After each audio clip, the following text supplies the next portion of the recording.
Welcome to Ghost of a Podcast. I'm your host, Jessica Lanyadoo. I'm an astrologer, psychic medium, and animal communicator, and I'm going to give you your weekly horoscope and no bullshit mystical advice for living your very best life.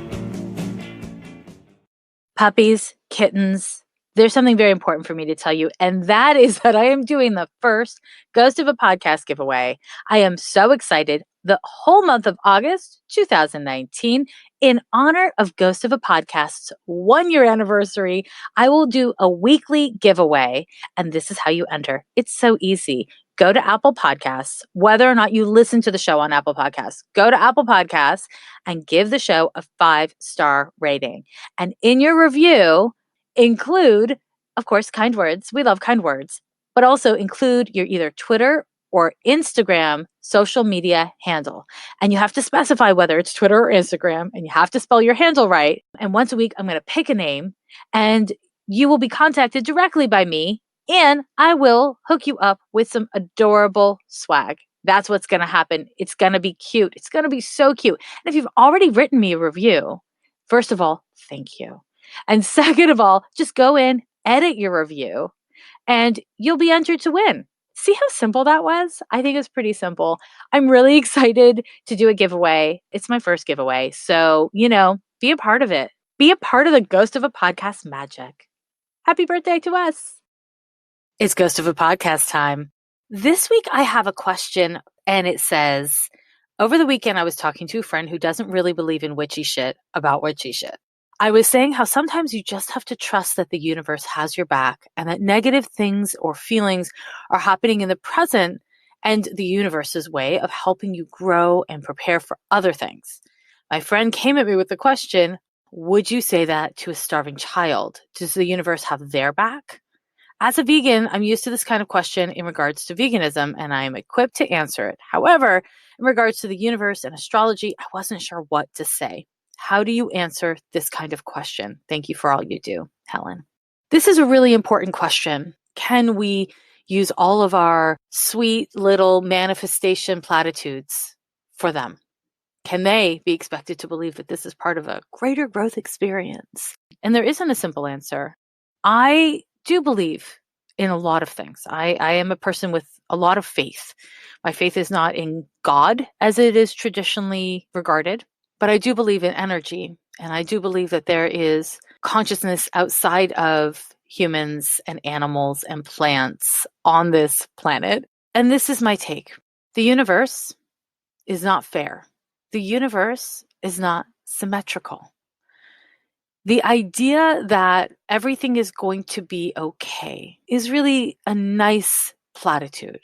I would like to tell you that everything is going to be okay and that everything works out as it's meant to. And there is a way that that is true, but the way that that is true is very spiritual. It's very big picture. It's not necessarily material. The reality is not everyone is born into just conditions. Not everyone lives in a way that is safe and healthy. Really wonderful people, innocent people, suffer. They live through terrible abuse. They live through systemic racism or ableism. They fall ill.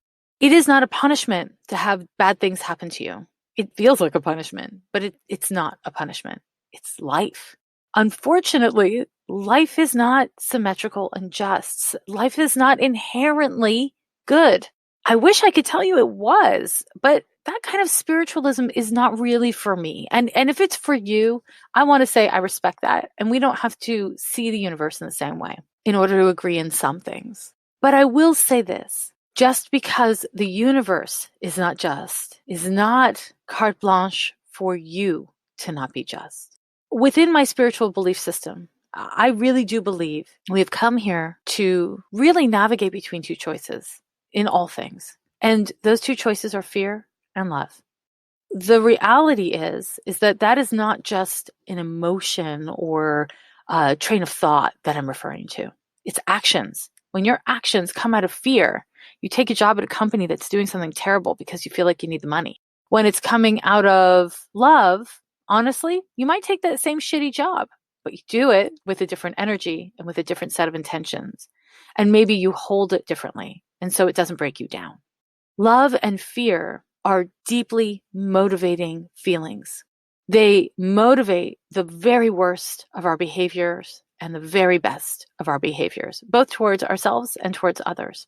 And so when you said to your friend, Helen, that the universe has got your back and that there is something to learn in the present from your circumstances, you're not wrong.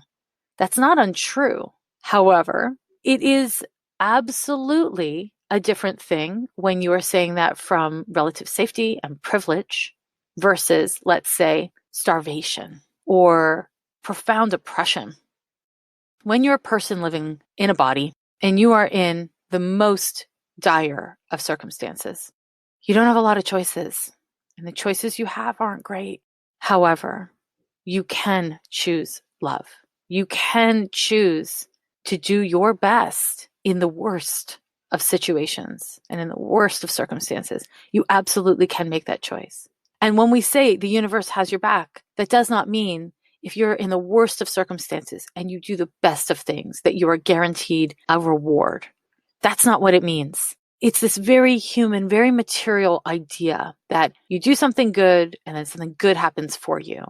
We are not here in a symmetrical reward system. That's not actually what we're here in. But there is something called universal law. And universal law is not as concerned with whether or not you are suffering in this moment. It is concerned with what you do with that suffering. Do you allow that suffering to entitle you to perpetrate suffering towards others? To turn your back on other people's suffering because you're so caught up by your own? You have choice. You will always have choice. Whether or not it's a good choice, whether or not it's an easy choice is a different conversation, but you will always have choice. The universe does have your back with that. It's just not material what that means. And that's where, if somebody is not a person of faith on some level, if you're talking to somebody who just doesn't believe in God or universe or any of that kind of stuff, then this is not going to make sense for them. This is not going to feel true to them. I don't know, you could try to convince them of that, but to what end? I'm really a big believer in holding space for multiple ways of perceiving truth and for relating to life and for perceiving the world. I think that when we are spiritual or passionate about matters of justice, it's compelling to want to have others see the world in the ways that we do. However, convincing other people of your worldview is kind of like saying, you should have my chart, don't have your chart, right? Everybody has their own birth chart. Everybody has their own unique experience. Everyone has their own soul. I believe that we are all connected. I believe that we are all in it together. But if you don't believe that, that's your worldview. And I respect that. And I really want to encourage you, my loves, whether you're on a witchy path or you're into just astrology but not witchy shit, or, you stumbled upon this podcast and you're like, man, I don't know what I think. Regardless of where you are, regardless of where you land, if you can hold your truth without needing validation from others, without needing them to agree with you, okay, that's great. That's healthy, because from that place, you can tolerate difference. You could even take it a step beyond tolerance, where you can really be interested in difference.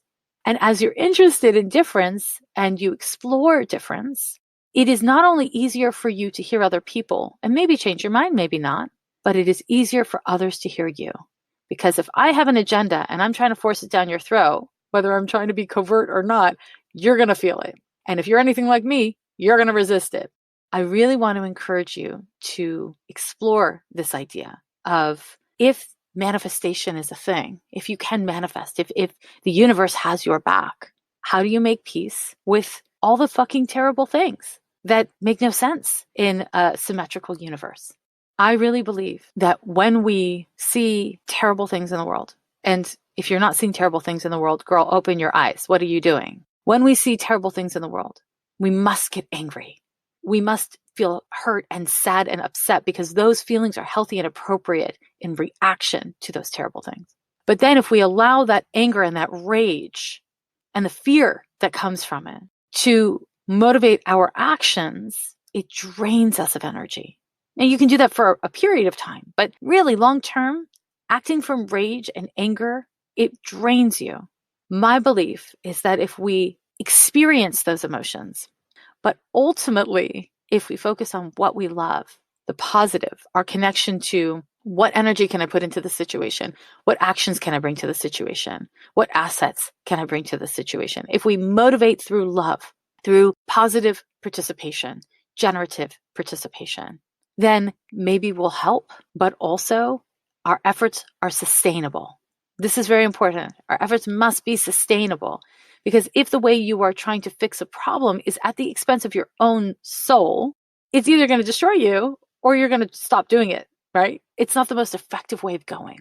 And so get it out of your head that if you sing to the universe in just the right key, the universe will sing back to you. Hey, there's a level of truth where that happens, and then there's a level of truth where that doesn't happen. I know that I've given you kind of a circular answer, but my loves, the universe is not a straight line. I know that we have all of these spiritual texts that like to give it a narrative. The universe is a narrative. It's a straight line, but that's actually not true. The universe is a shape that I can't conceive of, and neither can you, because we're stuck in these limited bodies and with these limited minds. I want to encourage you to be here for the messiness, the parts that don't match up. Practice being present, even when there's dichotomies that don't make sense. And to find your truth within that, instead of to bend the truth so that it makes sense to you. That said, I don't imagine that I have convinced your friend who does not believe in witchy shit about anything. And luckily, that was not my goal. Have you ever wondered what the secrets are behind some of the most successful women in the world? Well, each week on the Super Women with Rebecca Minkoff podcast, designer Rebecca Minkoff talks to women from all walks of life, ranging from CEOs to artists, and they share their personal stories on their successes and failures. They share tips on how to make your inner superwoman shine through. So head on over to Spotify or wherever you listen to your favorite podcasts for new episodes of the Super Women with Rebecca Minkoff podcast to get inspired, laugh, and learn a few lessons along the way. If you've been feeling as frustrated and helpless as I have, then you'll be happy to know that there is a march being organized.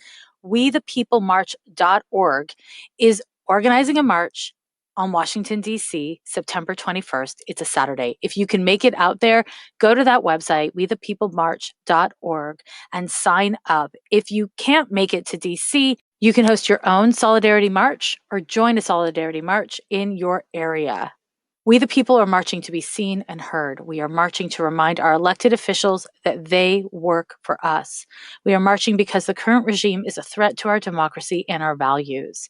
Silence and inaction are complicity. It's astrology time again, and for the second week in a row, I am very excited to announce the winner of the sweepstakes giveaway. I don't know if it's really a sweepstakes, but it's certainly a giveaway. And I like to give things away with a sweep of my arm. The stakes are very high, and the love is what is driving me. So I'm really excited to say that this week, the winner is Caitlin Awesomeface. Caitlin Awesomeface, what a great name.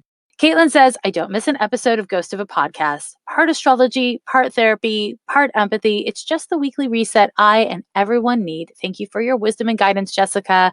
And I have gone ahead and sent you a message, Caitlin. So check your IG. I also want to remind you, if you haven't yet, to write your review on Apple Podcasts. And don't forget to include not only your handle, but tell me if it's for Instagram or for Twitter. Anyways, I love you guys. Thank you so much for all the review writing. I can't even tell you how emo it makes me so profoundly touched. It is a touching, truly touching thing to just get all that love. And I'm so happy that we're in this together. Speaking of being in this together, my loves, there's a lot to talk about with the horoscope of this week. We will be looking at the week of August 11th through the 17th, and there will be a full moon this week. So hold on. There's a lot to talk about there. However, before we do talk about it, I want to talk about something else and something that's pretty heavy. So you're welcome for starting it off with the light and lovely giveaway number 2 out of 4. So on this show, I talk about self-care a lot, but I actually need to talk about caring for other people today. And the reason why I need to talk about caring for other people is because we are in kind of a really grave state. And I could say that is happening globally, but I'm really focused on being here in the US at this time. What we've seen in the last week are multiple mass shootings and acts of violence from individual white supremacists, white men, young men. They're not acting alone. And it's just been a really devastating time. It's also been really profoundly disturbing and devastating to learn about the ICE raids in Mississippi. I really have been thinking about ICE a lot. And I've been thinking about actually the Gestapo a lot. And the reason why I'm thinking about ICE and I'm thinking about the Gestapo is because so much of what is happening now is consistent with what happened in Nazi Germany the last time Uranus was in Taurus, as that planet is in that sign again now. So much of what happened then in the early years of the Holocaust and World War II is happening now. And it's important to name that. It's important that we're cognizant of that. And it is easy to become overwhelmed and shut down or disassociated or so anxious that we don't even know what to do with it. But the reason why self-care is so important, and honestly, there's a million reasons why self-care is so important, but foundationally speaking, in order to sustain acts of kindness and bravery in the face of injustice and cruelty, we must have a self to refer back to. We must have a foundation within ourselves of integrity and spiritual righteousness. When I look at the charts of the Gestapo and of ICE, and I want to be really clear, when we're talking about birth charts, which, I talk about birth charts all the livelong day on Ghost of a Podcast. But when we cast a birth chart, it's the chart for a person. When we cast an event chart, it's different. It's interpreted somewhat differently. You look at it and it looks the exact same as a birth chart. Medical astrologers will cast a chart for when you fall ill. If you have a business you're beginning, you can cast a chart for that. And in the case of something like this, I have cast a chart for the legal advent of the Gestapo and the legal advent of ICE. I've been studying these charts for several months. I wanted to share some of what I am seeing with you. And I should say the Gestapo chart is for April 26, 1933 in Berlin, Germany. And I'm using a derived time of 12 noon. The ICE chart is March 1st, 2003. Again, the derived time of 12 noon in Washington, D.C. So those are the dates of those two charts. If you are interested in looking along with me, because those times are not exact and precise, we cannot use the rising sign. And we want to have a grain of salt with the houses and the moon because there's variation based on that time. Now, it would be between business hours, right? Because we're talking about government, but there's a window in there. The thing that I want to share with you that really is the biggest thing that struck me about these charts is that when I look at the chart of the Gestapo, we see this Neptune-Jupiter conjunction. Mars is involved as well. And what this indicates is that the Gestapo, the police force that executed the will of, the Nazis, was governed by belief. It was governed by deep spiritual conviction in purity, the Aryan nation, right? And it's very, this was shocking to me when I looked at it. And then it was, of course, very obvious when I really thought about it. This movement and all of these violent acts that they perpetrated came from some sort of belief system. And this belief system emboldened and empowered men to do terrible evil. And not only men, but majoritively men, as you do. This Neptune-Jupiter conjunction indicates that the pursuit of pure race, a pure country, was truly heartfelt. And then I looked at the ICE chart. And we have these exact same two planets sitting opposite each other. Now, what really strikes me about this is a number of things. ICE was established in response to 9/11. ICE was established as a reaction. It's like, you did this to me, now I'm going to do this to you. And that's where we have what often comes up with oppositions. Oppositions can be projected out. And so instead of owning xenophobia, instead of owning racism, and what has clearly become an anti-immigrant and anti-immigration sentiment that, of course, is not extended to white people, it is projected out. It's not that I think these things. It's that you're making me think these things. When we look at an opposition versus a conjunction in an event chart, I want you to know that we're looking at very similar energies. They're just the opposite expression. So whenever we have an energy or an issue, and we then move to its opposite expression, it's kind of the exact same thing, just in a different form of expression. Because when you think of an opposition, it's 2 points on the same line.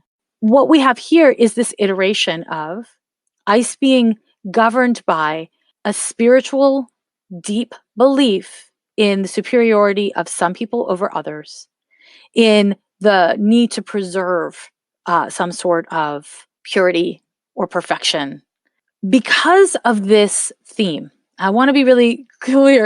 Of course, everything I'm saying is my theory based on my study and use of astrology, right? You come to your own conclusions. But I'm constantly thinking about this. I'm constantly thinking about, well, what's the solution? What's our way out of this? Because it is getting worse and quickly, societally. And the raid that happened in Mississippi is the largest that we've had. The acts of evil, of separating parents from children, waiting at schools, going to workplaces to nab people who are contributing to society, who are living their lives, parenting their children, working at jobs, whatever it is. And I want to say, if somebody is not contributing to society and doesn't have a job and doesn't have kids, they have just as much dignity as anyone else. And so even though I am pointing out that so many of these people were parents and they were all working, that should not actually matter. I mean, it does matter because it implicates children, right? But those people who weren't working, those people who don't have kids, they also don't deserve to be put in camps and taken from their homes. And these 2 charts indicate one theme. That theme is conviction and belief.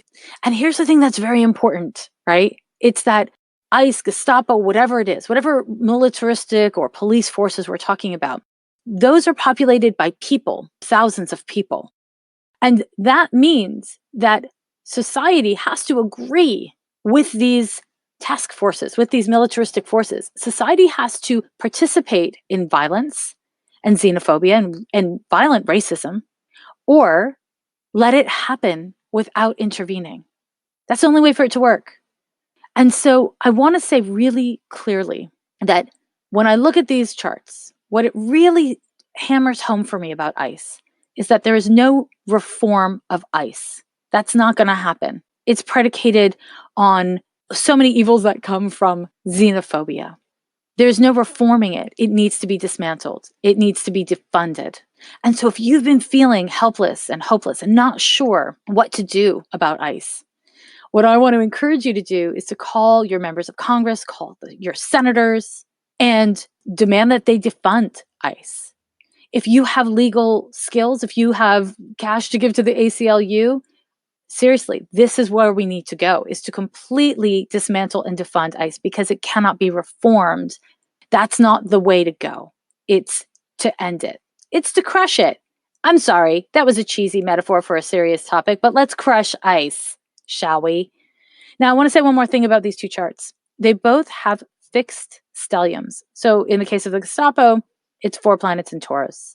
And in the case of ICE, it's 4 planets in Aquarius. ICE was established after 9/11 as a way to make sure you're more free, right? So all of these things are for your freedom. They're for your own safety. It's this idea of a humanitarian move in response to a tragedy, right? And this is the downside of Aquarius because it is, and again, not individual people that are Aquarians. I'm talking about Aquarius as an energy in society. What we're looking at is this kind of great answer that is lacking in humanity, even though it is meant to serve and protect humanity. Now, when we're dealing with fixed signs, there is this conviction from fixed signs that my methodology is the methodology. It is unbending and it is unyielding. And so when we're talking about a militaristic force or a police force, and we're looking at an ideology that is deeply spiritual and dissociated with idealism, what we find is an unbending and an unyielding system. And again, we must get rid of the damn system. So if you have any kind of sense of well, how can I help and what do I do? It's make your calls, write your letters, march on the darn streets. My friends, march on the darn streets. Do whatever you can. If there are detention centers in your area, you can go and protest, or you can align yourself with organizations that are doing something on the ground. Because our silence is participation in something that we do not want to participate in. Okay, all that heaviness aside, we got more to talk about. Your horoscope, my friends, it is your horoscope. So again, we're looking at the week of August 11th through the 17th, 2019. And as I said before, the month of August is blessed with not too heavy astrology, which I'm so happy to tell you. And this week is actually no exception, even though there is some stuff going on. On the 11th, we have a meaningful shifting of energies as Jupiter moves from retrograde to direct, Uranus moves from direct to retrograde, and the planet Mercury moves into Leo, officially ending the shadow. What I want to encourage you to do with this information is, first of all, just notice it. Notice if things feel any different, if there's any kind of movement or sense of kind of things getting unstuck around this time. I also want to encourage you to revisit some of the ideas and issues that came up for you during the Mercury retrograde we've just come out of in July 2019. On the 13th, we have a really lovely transit that will kind of trickle its effects into the full moon chart that we're going to talk about in a minute. So on the 13th, we have a Sun conjunction to Venus. This is a tender, lovely, chill transit. Some people will tell you that this means you will fall in love and everything sweet and darling will happen to you at this time. That is unrealistic, IMO. However, the transit itself is lovely. It is a little bit of a candy and gumdrops kind of a transit. It brings up lovely feelings. This energy can help make it easier to be vulnerable and present and generous and kind. It can be a time where you keep it on the surface and just have lots of nice interactions with people. It can be a time where you feel cute and you just, play dress up and enjoy it, or just spend a lot of time on social media looking at pretty things. It could also be a time where you have real intimacy with people. The thing about Venus that I really love is the layers. Now, I love this about every single planet, but when it comes to Venus, I'm always thinking about the layers of niceness and niceties, the layer of self esteem and body image, the layer of money and personal values, and the layer of relationships, how we all get along. These are all really big issues for us. And having the sun brighten up that Venus is kind of exciting in that it can light up our feelings or relationship to any of those issues, depending on where you're at and how it hits your birth chart. So pay attention to it. If you decide to get deep with it, this can be a really useful time because Venus and the sun make it easier to go deep. And if you just need a damn break, then this is a great time for a break. It's a lovely transit for a break. So take it. On the 15th, we have a full moon in Aquarius. This is really a powerful time of the month to release what is no longer serving you. And as I've said on the show before, and I'll say many times again, the full moon and the new moon, they each happen once monthly. And every year we have usually only one full moon per sign per year, one new moon per sign per year. There's a little bit of exceptions to that, but that's in general what happens. And so this is the time of the year where we have the sun in Leo and the moon in Aquarius sitting perfectly opposite each other. And that will be on the 15th at 5:29 a.m. Pacific time. And this particular full moon is expressing the tension between me and us, and not me and us in a Aries Libra way, where it's my identity, our relationship. It's more me and us, my needs versus the collective needs, my drives versus what we all need. And this is a really important thing because we have, again, the sun and Venus very close together. Mars is actually quite close to the sun, Venus. And so there's this thing about my identity and how I want to relate to others and how I want to be perceived, and how that may sit in contrast to the actual needs of others and how people are actually receiving us. When we have a full moon in Aquarius, we have the opportunity to really get emotionally present with ways in which we have been distant, ways in which we have been in our heads when we could have been in our hearts, and ways in which we are connected to others. This is really a powerful time, in particular, to be happening now with all this shit going on in our communities. This chart also indicates, because of the Mercury Uranus square, that there are going to be surprises. Now, having the full moon in Aquarius, having Uranus square to Mercury, you can expect the unexpected. And that might mean making connections and figuring things out in a way that is surprising and you didn't expect. It might mean secrets are revealed. It might simply mean that you feel nervy, that you feel kind of like a mental anxiety. So, not an anxiety that is like, oh, I'm worried, but it's more, I'm thinking and thinking and thinking and thinking and thinking, and it's not necessarily going anywhere. Or you've figured out whatever needs to be figured out, and then you still don't let it go. And so, what I want to encourage you to do as your homework this full moon is to practice being present. And because we have so much Leo energy, let's mess with some candle work, shall we? I want to encourage you to get yourself a candle. And whenever doing any kind of candle work, you want to be fire safe because, come on, common sense, my lovers, common sense.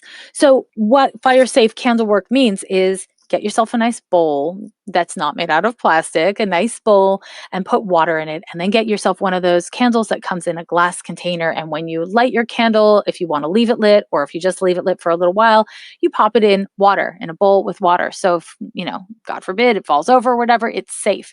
But there's a spiritual reason for it as well.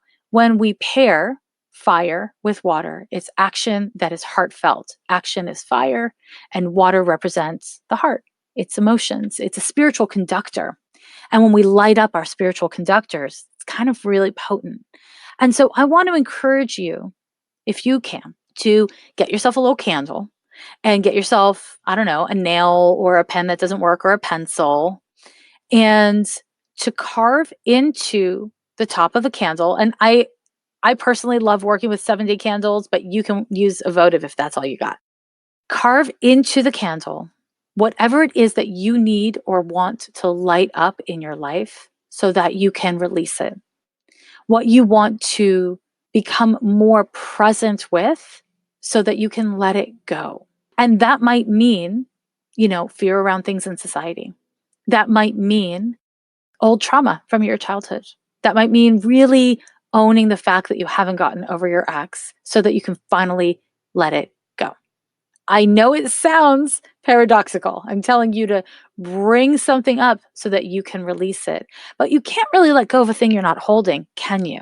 If you're trying to stuff it in the back of the closet, how are you supposed to get it out of the damn closet? Right? So I want to encourage you to do your little carving and then light a candle for that full moon and set the intention that you want to light whatever it is up so that you can release it. And if you can let your candle burn all the way down, that's awesome. If that's not possible or not comfortable for you, then, whenever you light it again, just be really emotionally and mentally clear about what your intention is. Okay.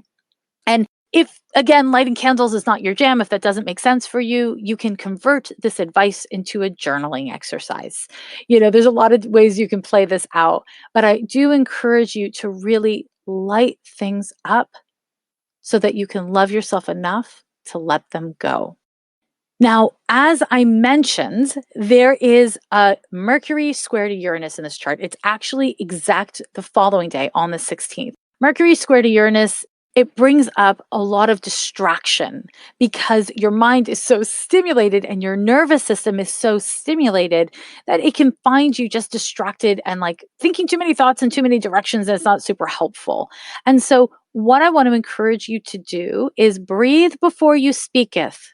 My friends, breathe. Breathe again before you hit send on a text or an email, because you may be jumping to conclusions. You may be taking things maybe a little too personally, and you may be misunderstanding things because you're not properly reading them or listening. This is a terrible transit for listening, I'm afraid. When you're cycling over ideas, you're not really listening to what's happening around you, right? You're thinking about your response to what's happening. And so I want to encourage you as much as possible to be really mindful, focus on being really present. And if that means being present with mental anxiety or nervous tension, okay, do that. Don't abandon yourself when you feel nervous tension. Instead, find ways of being grounded. And I know I always say breathe, breathe, breathe, but seriously, breathe. It really works. It doesn't fix things, but it is a foundational thing to build upon. Make sure you're drinking enough water, make sure you're eating enough grounding foods. And from that place of breathing and drinking and eating enough food that is grounding and not just sugar, bring mindfulness and patience to the parts of you that are not feeling mindful, present, or patient. That's all. It's a practice. And if you find that you're interacting with people who don't listen to this podcast and aren't taking this advice, then you can be like, oh, look, that's what this Mercury Uranus transit looks like on other people or on this particular person at this particular moment. That's interesting. Huh. What does that mean about astrology? Where is the Uranus in this person? Where is the Mercury in this person? Use it as a learning opportunity. It could be really interesting. And being interested is what Uranus Mercury is really freaking good at. Now, finally, we have on the 17th, Mars moving into Virgo. Mars moving into Virgo, again, it's a changing of the guards. It's a shifting in energy. I encourage you to pay attention to how it feels instead of doing that thing that I see people do where they're like, I don't like Virgo or I don't like X sign. Therefore, I don't like Mars in Virgo. How you feel about sun signs is not equal to how you feel about any individual planet in that sign. Be interested, my loves. Be interested in it. Pay attention to it. When Mars moves into Virgo, it's actually really fertile for getting into the details and figuring things out if you want to leverage the energy. This is a great time for planting seeds. So, investigate what that means for you. What seeds are you trying to plant? Are your actions reflecting your priorities? If they're not, how can you change? Maybe you can't change all at once. How can you make incremental changes? Mars in Virgo is freaking great for that. That is your horoscope for the week. And you know I love you. I want to say one more thing, and that's I don't know what I'm doing. And I don't know, you probably don't either. It is really hard to be a person on a good day. This is not a chill time. This is a scary time. And if you care about the world around you, if you care about, I don't know, the planet, if you care about humans, liberty, kindness, safety, dignity, then you're having a hard time too. You're feeling overwhelmed too. And I want to say that that sense of overwhelm that you have is healthy and normal and hard. And while I really don't know what to say or do most of the time, the one thing I know is that we can't do nothing. We just can't do nothing. Find a way to participate. Find as many ways to participate as feel sustainable for you this week. When we forget that we're in this together, when we forget our collective power as the majority, because we, those who care about the dignity and liberty and freedoms of others, are the majority. When we come together as a community and we stand up for each other, that is when we win. And I will talk more about the astrology of that in another episode, but that is when we win. Historically, it is proven. And so I want to say, as shitty as you may be feeling, as overwhelmed as you may be feeling, talk to people. Talk to people who feel the same way. If you don't know anyone in your IRL community, find people online and talk to them. It's really important that you don't allow yourself to hide out and feel alone in a way that makes it worse because it's bad enough on its own. You know what I mean? My loves, kindness and gratitude and generosity and proactive movement combats anxiety. It does. Now, I'm not talking about anxiety disorders. I'm not talking about that. I'm talking about the anxiety about the world. So find one, at least, of those things and prioritize them in your day today. And then again in your day tomorrow. And if you can't do it the third day, that's cool. Come back to it the fourth. And remember, I love you. As always, I ask you to please like, subscribe, comment, review the podcast on whatever platform you're listening to it. I encourage you to send me your questions for the podcast. And you can find the place to send me your questions at ghostofapodcast.com. And please remember, you are special and you are here for a reason. You don't have to have proof of that for you to trust it. I encourage you to honor wherever you're at and to find a way to embrace yourself today. And as you do that, it will become infinitely easier to embrace others. Every year they say the end is near, but we're still here, yeah, we're still